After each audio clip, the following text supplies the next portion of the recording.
Өткен күннен сезілмесе ашылеп, сенеміз бе ұлттан мұңзар қашты деп?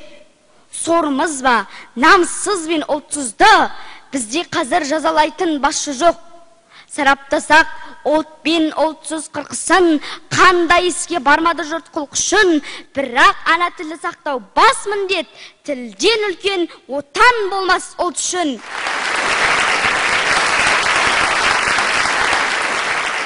Намсыз ел айналмай ма сорлыға, қайсар басшы өнегесін қорғыла, өз ұлтына тасатқанда шалқып жүр, абақтыға жабылудың орнына.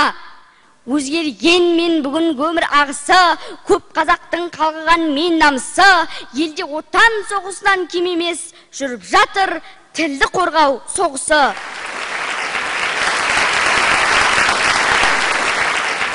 Әр халықтың ойына сай бой бар, бойсызға да қатал талап қойылар. Қазақ тілі, қазақ халқы деген сөз, тілін қорғай алмаған ұлт жойылар. Тілін қорғай алмаған ұлт санасыз, қасиетсіз, құдіретсіз, панасыз, мақсат тұтып тек қарынның мүддесін, ғұмыр кешер ұлтсыз, рухи анасыз.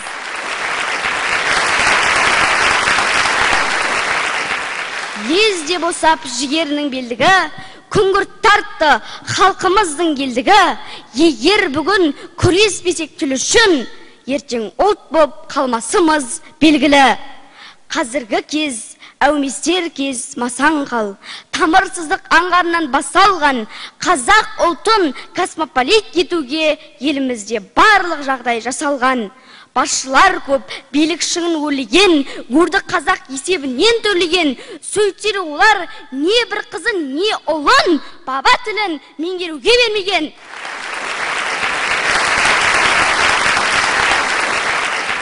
Тілін, ұлтын сатқан адам оңбай ма, әлде биік лауазымға самғай ма?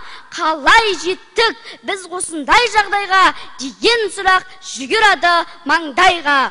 300 жылдай түсіп келген илеуге, ұлттық сана жылдан жылға күйреуде.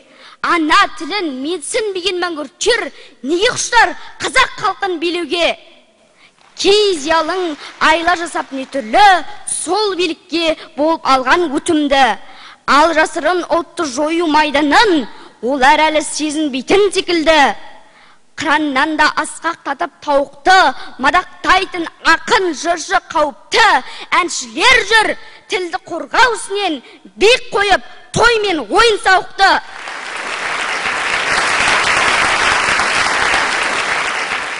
Жанын күйттеп, ұлттан шеттеп қалғандар, бәлкім үркек, қорқақтарын талғамдар. Әрине олар бірінші мен 10-шы кезектісті алмастырып алғандар. Рухсыз күш өмір сүрмешеліксіз, шыншыл тұлға көп жағдайда серіксіз, сан ғасырлық намыссыздар сабағын сондықтан да еске аламыз еріксіз. Мәңгүрттеніп алшақ қонған арынан, дарындар бар атын әлем таныған, жүрегінде ұлттық намыс болмаса, ол дарынның жоқ жақсы барынан.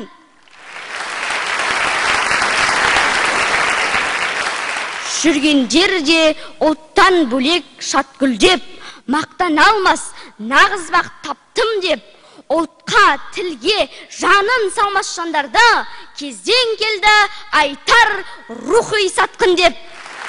Баба рухтың сенім шамы сынғандай, намыс өшкен кезең еді бұл қандай.